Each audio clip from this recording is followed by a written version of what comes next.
It's 2025, and Google Chrome sits on nearly 70% of the world's browsers like some digital emperor. For over a decade, Chrome hasn't just been your window to the internet.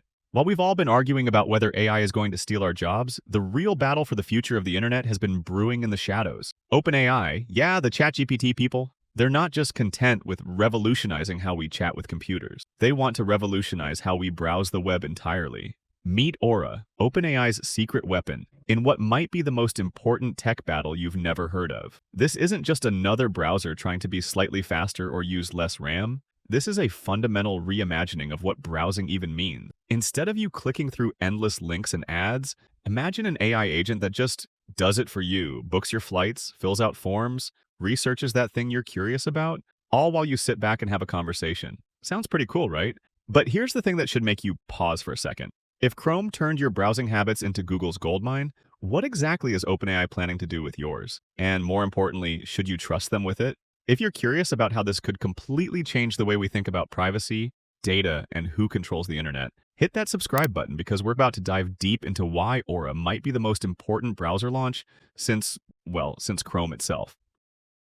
Let's be honest here, most people think of browsers like they think of electricity. It's just there, it works, you don't really think about it until it doesn't. But here's what's actually happening every time you open that browser window. Your browser isn't just showing you websites. It's recording every single thing you do online. That data is worth more than oil. Seriously, Google makes about 75% of its revenue from advertising, and the reason those ads are so valuable is because they know exactly who you are. Chrome doesn't just show you the web, it watches you browse the web. Then it sells that attention to the highest bidder. Browsers shape how you interact with information itself. The difference between Googling something and getting a list of links versus asking ChatGPT and getting a direct answer, that's not just a different interface. That's a completely different relationship with knowledge. So when OpenAI says they want to build a browser, they're saying we want to control how humans access information. That might be more important than who makes your phone or which social media platform you use. The story of Aura reads like a tech thriller, complete with code leaks, mysterious hiring sprees, and enough corporate intrigue to make you wonder if someone's about to announce they're actually Bond villains. It started quietly in mid-2024. Reports surfaced that OpenAI had been talking to Chrome's former VPs, the actual vice presidents who built Chrome into the monster it is today.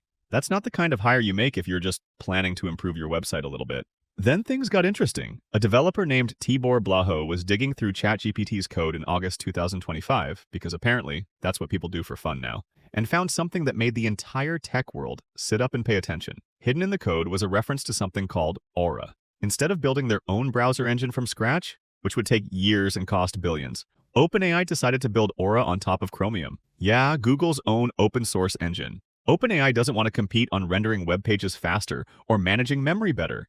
They want to compete on something Google can't easily copy, having an AI agent that actually understands what you want and can act on your behalf. The leaks suggest Aura will launch on macOS first, which tells you everything about OpenAI's target demographic. These aren't the people who just want a faster browser. These are the people who want their technology to work seamlessly, even if it costs more. And that toggle Tibor found, the Use Cloud browser option that only activates when the user agent matches Aura's signature, that suggests OpenAI is building something that can seamlessly switch between local browsing and their cloud-based AI agents. It's not just a browser with AI bolted on, it's an AI-first browsing experience. Let's talk about what's really at stake here, because it's not just about which browser loads pages faster. It's about who controls the most valuable resource in the digital age, your attention and the data that comes with it. Chrome's playbook is beautifully simple and terrifyingly effective. Give away the browser for free, make it fast and convenient, then watch everything you do. Google doesn't just know what you search for, they know how long you hover over results, which links you click, what you buy, and even the websites you visit but never interact with. All of that feeds into their advertising machine, which is basically a money printer that never stops running. The leaked patents from OpenAI are genuinely fascinating and slightly terrifying. They've filed applications for technology that can infer human actions like mouse movements and keyboard input. Basically, they're building AI that can watch how you use your computer and learn to replicate it. That's the foundation for agents that don't just answer questions. They can actually perform tasks on your behalf. But here's the thing that should make you pause. OpenAI's business model is still evolving. Right now, they make money from subscriptions and API usage. But browsers are expensive to maintain and develop. At some point, they'll need to figure out how to monetize all that data they're collecting. The optimistic view? Maybe they'll find ways to make money that don't involve turning users into products. The realistic view? Even if they start with good intentions, The economic pressures of running a browser at scale tend to push companies toward advertising eventually. And if you thought Google's data collection was comprehensive, wait until you see what an AI that can literally perform tasks on your behalf can learn about you. Here's the uncomfortable truth about AI agents like OpenAI's operator. They can't be useful without being invasive. It's not a bug, it's a fundamental feature of how they work. Think about what you'd want an AI agent to do for you. Book a flight that fits your schedule and budget preferences. Fill out job applications using your experience and education. Compare products based on your past purchases and current needs. Research topics that interest you and summarize the findings in a way that matches your attention span and expertise level. All of that sounds incredibly convenient, right? But here's what the AI needs to know to do those things: your financial situation, your calendar, your work history, your shopping patterns, your reading habits, your decision-making process, and probably a dozen other intimate details about your life. This is what makes the privacy conversation around Aura so complicated. Traditional privacy advocates will tell you to minimize data collection, use ad blockers, browse in private mode. But AI agents don't work with minimal data. They work with comprehensive data. The more they know about you, the better they can serve you. So what exactly is OpenAI promising to do differently? Because if they're just Chrome with a ChatGPT sidebar, this whole conversation becomes a lot less interesting. The early reports and leaked features suggest OpenAI is taking a fundamentally different approach to user data. Instead of the traditional "trust us with your data and we'll show you better ads" model, they're pitching something more like "trust us with your data and we'll build you a better AI assistant." One of the most intriguing aspects of the leaked code is the toggle between local and cloud browsing. This suggests that Aura might process some of your data locally on your device, only sending specific requests to OpenAI's servers when you actively choose to use AI features. That's a significant departure from Chrome, which pretty much assumes everything you do is fair game for Google's data collection. The rumored privacy approach also includes more granular controls over what data gets shared and for what purposes.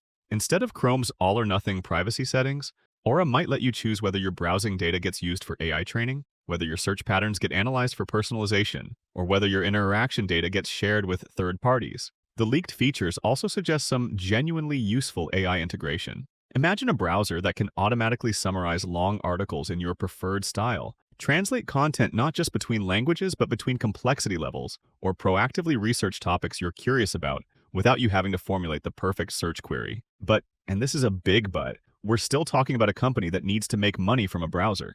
History suggests that even the most privacy-focused browsers eventually face pressure to monetize user data. The question isn't whether OpenAI has good intentions now. The question is whether they'll stick to those intentions when the financial pressures of competing with Google really kick in. Let me introduce you to a term that should probably worry you more than it does: data exhaust. It's the trail of information you leave behind just by existing online.